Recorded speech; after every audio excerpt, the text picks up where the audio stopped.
A minute that'll live in infamy. 1835, a memorandum is published by Thomas Babington Macaulay declaring that a single shelf of a good European library is worth the entire native literature of India and Arabia, calling for, and I quote, a class of persons Indian in blood and color, but English in taste, in opinions, in moral, and in intellect. About 190 years later, the Prime Minister of the Republic of India, Narendra Modi, hot off the heels of an election victory, declared the end of Macaulay's vision, and I quote, that we will rebuild pride in our heritage, our languages, and our knowledge systems, end quote. On this matter, Prime Minister Modi's stance is certainly compelling, but the legacy of colonial thought, and to use the Prime Minister's words, the slavery mentality will not disappear without a deep, provocative introspection at every level of our national imagination. While it's certainly true that Nehruvian liberalism owed much to Western thought, it's also true that Hindutva, which is positioned as the decolonizing alternative, still draws upon colonial attitudes towards history, religion, nation, and state. Macaulay, the British parliamentarian, has long been held responsible for the imposition of English on an apparently unwilling Indian populace. He circled his infamous minute during debates on the East India Company's patronage of Arabic and Sanskrit education, which had followed, at a smaller scale, the patterns established by the Mughal Empire. But as historian Suresh Chandra Ghosh writes, private academies for English education already sprung up in Calcutta by the time, and reformers such as Raja Ram Mohan Roy saw the language as a means to challenge obscurantism.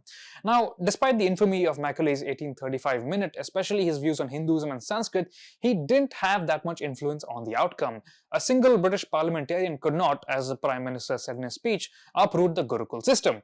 This was in part because the Gurukul system was never a state-driven mechanism for mass education, the way the East India Company was thinking about it. Even if we were to consider the medieval system of Agraharas and Mathas as Gurukuls, all indications are that they were for elite, usually Brahmin, men. Moreover, the Governor-General, Lord Bentinck, had already made moves towards English education as early as 1829.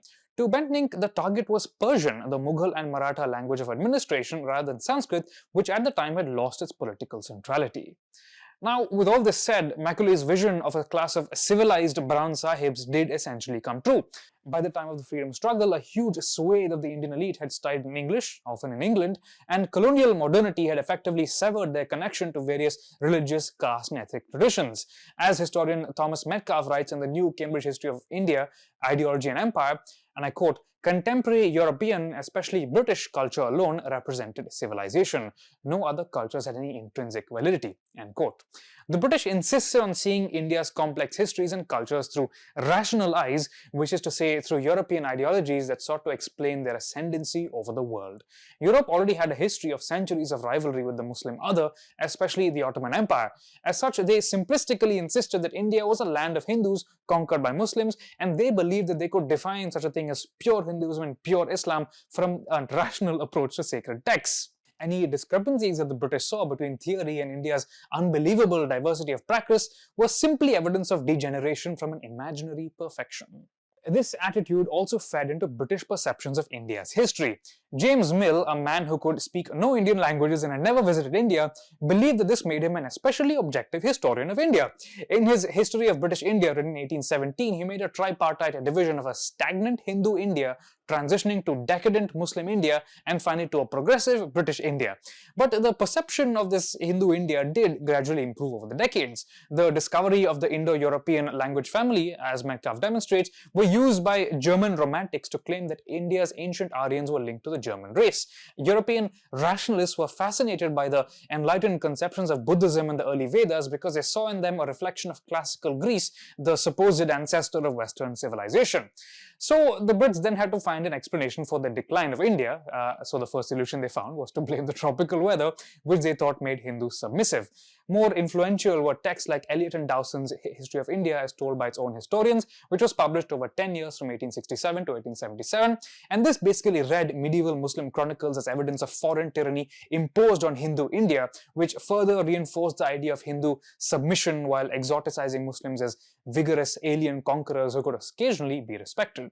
Vincent Arthur Smith's early History of India further cemented the idea of a Hindu golden age ended by Muhammadan conquest, but even so, a sense of the inferiority of Indians, both Hindu and Muslim, continued to endure.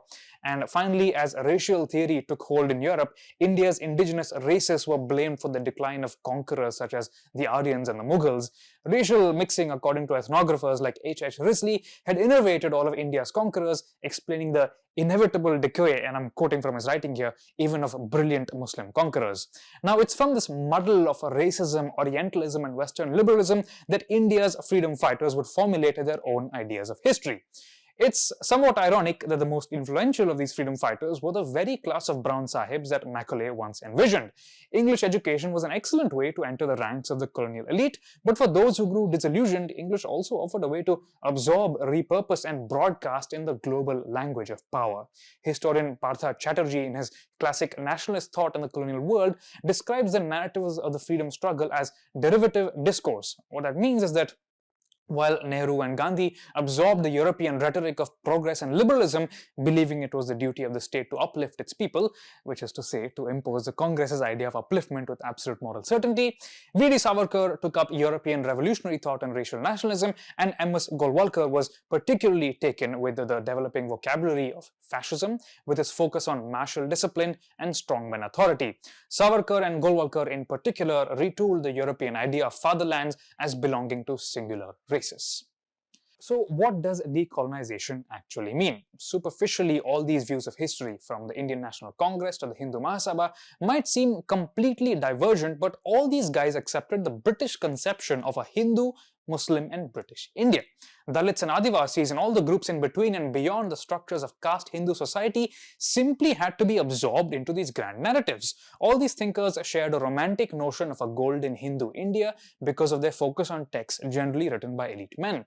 All of them insisted that these texts could reveal some essential core of Hindu civilization. To Gandhi, it was the Bhagavad Gita, to Savarkar, it was the Vedas, and all of them agreed that there had been a decline from this golden age. The main point of divergence was in their diagnosis of its cause. Savarkar and Golwalkar held that it was Muslims as a foreign race who had caused 1,000 years of slavery, and I'm quoting from their writings here, which is ironically closest to the British view. Nehru acknowledged religious violence, but he held that this Muslim period was by and large a period of syncretism, and he emphasized the absorption of Muslim dynasties into Indian social structures. To Nehru, the British were the cause of all of India's problems, but as Prime Minister of independent India, he expanded the license Raj that characterized colonial rule, with regime-aligned firms like those of the Tatas benefiting in place of British conglomerates. So once again, what does decolonization actually mean in 2025, and what will it mean in 2035, by which time Prime Minister Modi wants India to shed Macaulay's legacy? If Nehruvian liberalism must be jettisoned as a product of Macaulay's brown sahibs, then what makes Hindutva, which emerged from the same modernist intellectual environment and social classes, more indigenous? When will we be able to create a sense of the past that doesn't buy into colonial binaries, which acknowledges that no age except the present can be golden for us all? When will all vernacular languages and cultures be spoken of with the reverence once reserved for English and now for Sanskrit?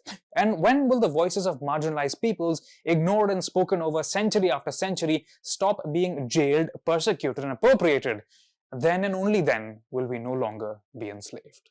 I'm sure there's a controversial opinion, so if you have questions or comments, we'd love to hear them. Follow us everywhere on social media. You can find me on Instagram at Buddha and on Twitter at Ekanisati. We'll see you next week.